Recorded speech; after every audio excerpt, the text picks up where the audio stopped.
For those of you who think that I'm a fanatic, I am an African Christian martial artist Biafran. I am a man of God, like the white Christians in my family before me.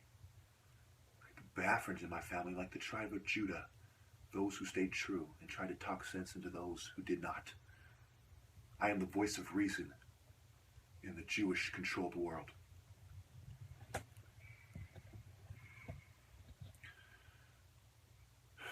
It's like being a cherubim, and your job is to guard the Garden of Eden. And you just let a bunch of money-lending scum take a piss on everything you're trying to do. You let a bunch of money-lending scum start building technology in the Garden of Eden. They come in with their technology inspired by Satan and greed and a desire to have life easier than God intended, and they start contaminating, fucking contaminating the Garden of Eden.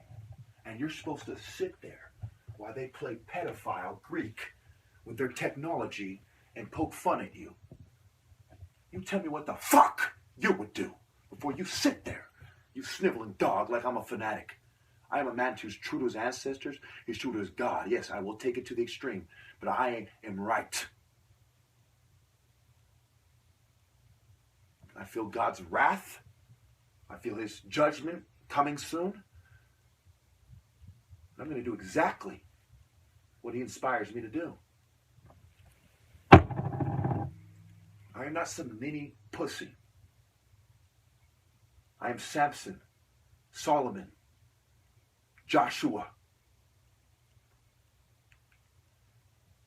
and Chukwuemeka of the Igbos. I am Horus the Christian. I am the protector of that which is sacred, righteous, and consistent with ancestors' desires. That which is in the heavens, consistent with all the expectations of our ancestors in heaven, our angels, etc.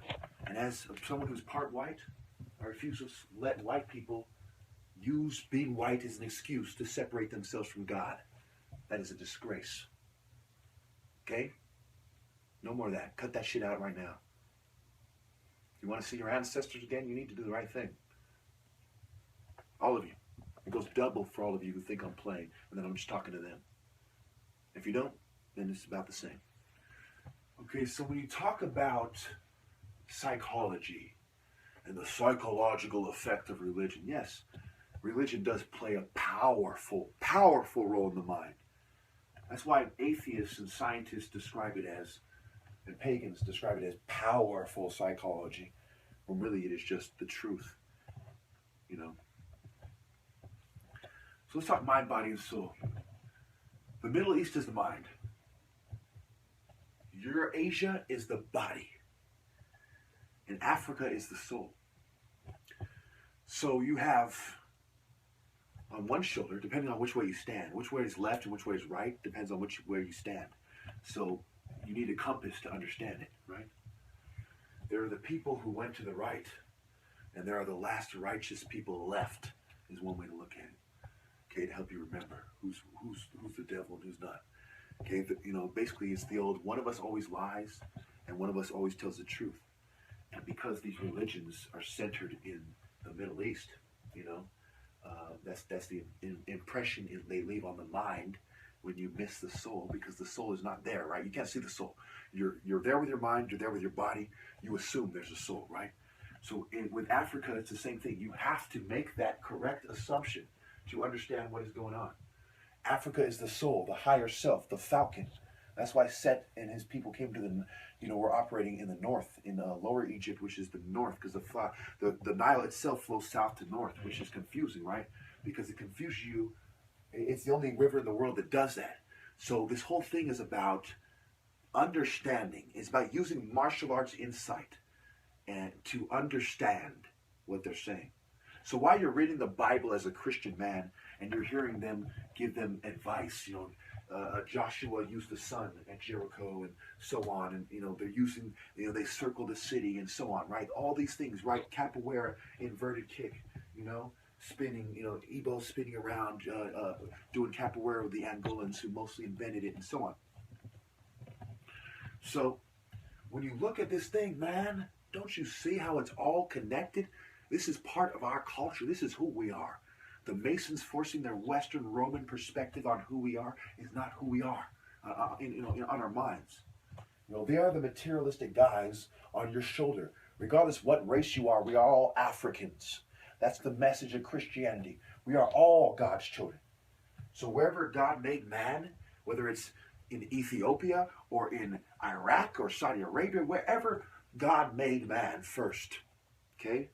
We are all part of this family tree, and people with different philosophies went different ways.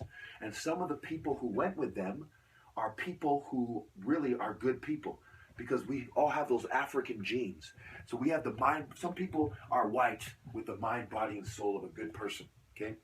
And they want to screen that out with eugenics by making a crony capitalist culture and soft killing anybody who isn't, fitting into it perfectly according to their scale. Anyway, so some white people are very good people, and they deep down they don't feel right. They know that they're missing God. Okay, now we all have the ability to come to God, even the most wicked of them. But notice God refers to men as wicked men in the Bible. What does it mean to be wicked? It means to have a wicked mind, body, and soul, to be an unrepentant sinner. Because remember, we're all sinners. So to be wicked, you have to be an unrepentant sinner. So the Bible makes it clear that there's unrepentant sinners who need to be punished, and then there's repentant sinners. So another way to look at it is a battle between temples that propagate certain philosophies using certain people. And because of what they believe, their people turned out looking a certain way. That does not mean that all people who are black are good people. Okay, in Egypt, there's hard to tell the difference between someone from Horus's temple and someone from Set. Someone from this district who's that black, and someone from that district.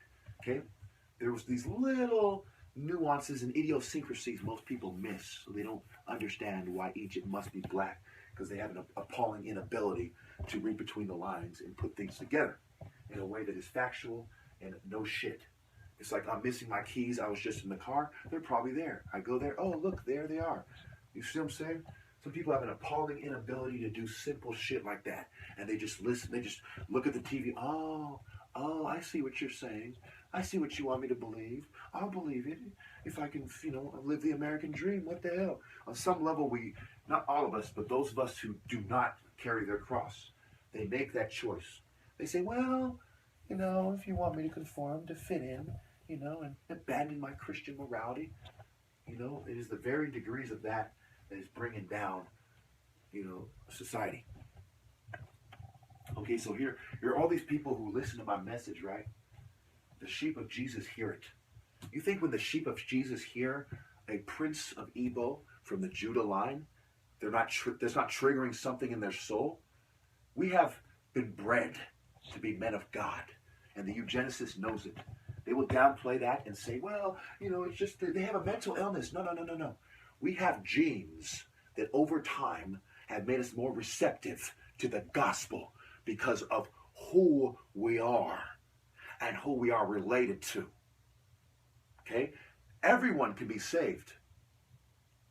But some of us, just like some of us are taller, some of us are born stronger, are more receptive to the gospel. Mind, body, and soul. And those people who hear it, I am going to trigger that in their mind, body, and soul. I am an evil prince from the line of Judah.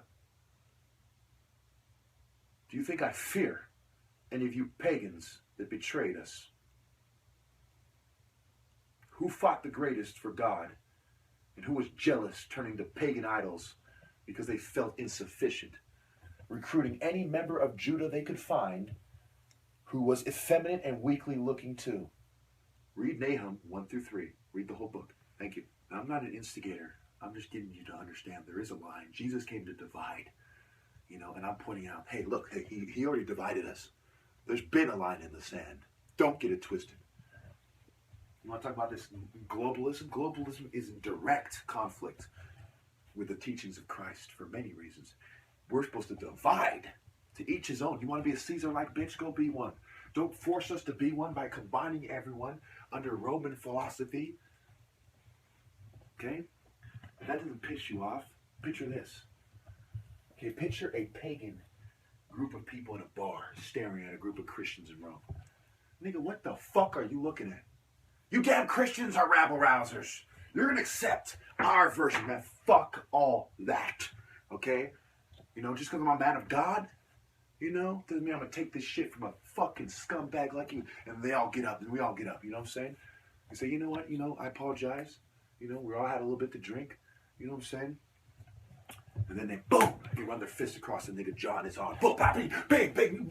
They have to look in the eyes like, you know what? This is about God. You feel me? This is about religion. Just imagine that look in their eyes as they start duking. Oh, now your pagans went there. It's like you already want to kill them, right? And the people you want to kill already are at the bar staring at you. Like, I'm a pagan, you bitch. You know?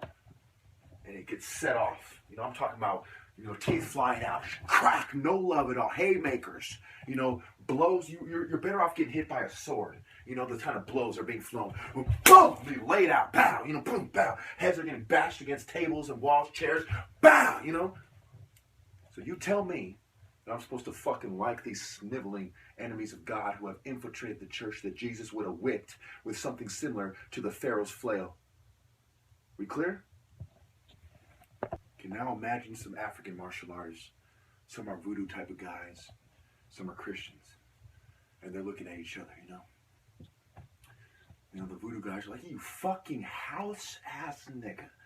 I don't care if you're the most respected revolutionary here. You took on Western philosophy.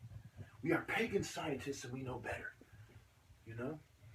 And the Christian Eagles like, nigga, fuck all that shit. You understand me? Everyone's, uh-oh. The bar like clears up. They start pulling things away. They have their own kind of little makeshift drinking area, right? And, you know, they're slaves, so they don't have a lot of money. They're bondsmen, right? So they start pushing all this stuff back, you know, trying to keep them from breaking it, you know. And then razor blades come out, you know. And now, boom, boom, now you see all of a sudden all these other capoeiras running. Why? Because part of what the disagreements are over is religion. And now you have a bunch of pagans in the face of a bunch of Christians. And you can hear a pin drop. I mean, the tension is so thick, you know, you can't even breathe. You can't even move. Okay, you're stuck. You're all super glued and stuck. Just for one moment, you know, the tension is so thick, you know, but instead of it being cut, you know, with a hot knife or something, razor blades cutting motherfuckers left and right or something. Boom! You know, capoeira kicks breaking headbutts. Bow! Nigga getting laid out. Sliced, you know, throat sliced open. Bow! You know, inverted kicks in the head. Boom! Now they got laid out. Bow! Bing! Bang! Boom! You know, flips and all kinds of shit kicking off. Boom! Niggas getting down like you wouldn't believe. You know, they're moving around in a certain way, kind of unpredictably. Oh, boom! From this angle, here comes this razor blade. Ah! Blood everywhere. Here comes a little miniature razor blade out of nigga's mouth, off his tongue. Slice. And nigga's holding his face. Ah! And then there's a nigga punches him in the stomach. Another nigga introduces a spinning capoeira kick to the right side of his face. Bow! Falls on the ground. You know what I'm saying? Blood everywhere. Bow, bow, bow. Why? Because this shit's deeper than everything else. Yeah. You think there's games? Let's go to Egypt, right? The disagreement's there. Egyptians putting, you know, Christians to death. Okay? Putting Jews to death. Oh, eventually Christians too. You know, if your God is greater than me, you know, basically both of them. If you look at the history of it, you know, if your God is greater than me, you know, have him save you now. Okay? And there's many examples like that, right?